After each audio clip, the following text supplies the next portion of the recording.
চট্টগ্রাম বন্দর নিয়ে অনেকের মধ্যে কৌতূহল তৈরি হয়েছে। মাঝে মাঝে এমন কথাও শুনেছি যে এই বন্দর বিদেশিদেরকে নাকি দিয়ে দেওয়া হচ্ছে। আমি আগেও জানিয়েছি, চট্টগ্রাম বন্দর হলো বাংলাদেশের অর্থনীতির হৃৎপিণ্ড। বর্তমানে এই হৃৎপিণ্ড অতি দুর্বল। এখন যে অবস্থায় আছে সেই অবস্থায় তাকে রেখে দিলে আমাদের অর্থনীতিকে সামনে এগিয়ে নিয়ে যাওয়া সম্ভব হবে না। এই হৃৎপিণ্ডকে বড় করতে হবে, মজবুত করতে হবে, সুঠাম করতে হবে। তা করতে হলে বহু উদ্যোগ গ্রহণ করতে হবে, অভিজ্ঞদের সাহায্য লাগবে। আমরা যাদের সঙ্গে যোগাযোগ করেছি তারা বন্দর ব্যবস্থাপনায় বিশ্বের সেরা, সবচেয়ে অভিজ্ঞ। তারা ইউরোপ, কানাডা, অস্ট্রেলিয়া, চীন, দক্ষিণ কোরিয়া, ভারত, পাকিস্তান, তুরস্ক, মধ্যপ্রাচ্য ও আফ্রিকা সহ বিশ্বজুড়ে বন্দর পরিচালনা করে। তাদের কাজ বন্দর ব্যবস্থাপনা। আমাদের লক্ষ্য হলো বন্দর ব্যবস্থাপনার কাজ যত তাড়াতাড়ি সম্ভব তাদের কাছ থেকে শিখে নেওয়া। আমি গ্যারান্টি দিয়ে বলতে পারি, যদি 31 সালের মধ্যে আমরা বন্দরের কাজ শিখে ফেলি, এর পরবর্তী 5 বছরে অর্থাৎ 36 সালের মধ্যে পৃথিবীর যত দেশে যত বন্দর এই কোম্পানিগুলো চালায় তাদের বহু বন্দর এই বাংলাদেশিরাই পরিচালনা করবে। আপনারা যে বন্দরেই পা দেবেন দেখবেন সেখানে বাংলাদেশিরা আছেন।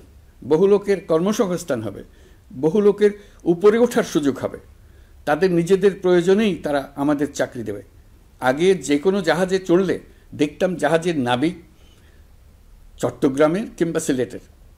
বন্দরের কাজ একবার শিখে নিতে পারলে ভবিষ্যতে আমরা যে বন্দরে যাব না কেন দেখব সেখানে চট্টগ্রাম, নোয়াখালী, সিলেট আর বরিশালের লোক, বাংলাদেশের লোক। আমাদের বন্দর যদি আধুনিক হয় তা শুধু বাংলাদেশের অর্থনীতিতেই ভূমিকা রাখবে না, বরং আমরা নেপাল, ভুটান সহ পার্শ্ববর্তী সকল দেশের অর্থনীতিতে ইতিবাচক ভূমিকা রাখতে সক্ষম হব। এই বন্দরই হবে অঞ্চলের অর্থনীতির সমৃদ্ধির চাবিকাঠি। কুমিরা থেকে টেকনাফ পর্যন্ত নানা বন্দরের কর্মচাঞ্চল্যে সমগ্র উপকূল অঞ্চল দক্ষিণ এশিয়ার একটি গুরুত্বপূর্ণ অর্থনৈতিক প্রাণকেন্দ্র হিসেবে প্রতিষ্ঠিত হবে। এই পুরো অঞ্চলে অনেকগুলো শিল্পাঞ্চল গড়ে উঠবে শুধু সমুদ্রের সান্নিধ্য এবং তার ব্যবহারের দক্ষতার কারণে। তার সঙ্গে গড়ে উঠবে আরেকটি নতুন শিল্প, আধুনিক পদ্ধতিতে সমুদ্রে মাছ পালন, আহরণ ও প্রক্রিয়াজাতকরণের শিল্প। এটি আরেকটি নতুন জগৎ সৃষ্টি করবে।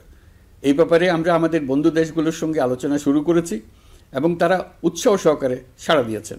বন্দর ব্যবস্থাপনার জন্য আমরা যাদেরকে আনছি তারা পৃথিবীর যেসব দেশে কাজ করে সেসব কোনো দেশেরই সার্বভৌমত্ব, জাতীয় নিরাপত্তা হুমকির মুখে পড়েনি।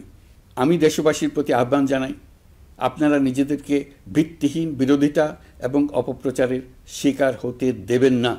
অন্তর্বর্তীকালীন সরকারের বন্দর ব্যবস্থাপনার উদ্যোগে আপনাদের দৃঢ় সমর্থন অব্যাহত রাখুন।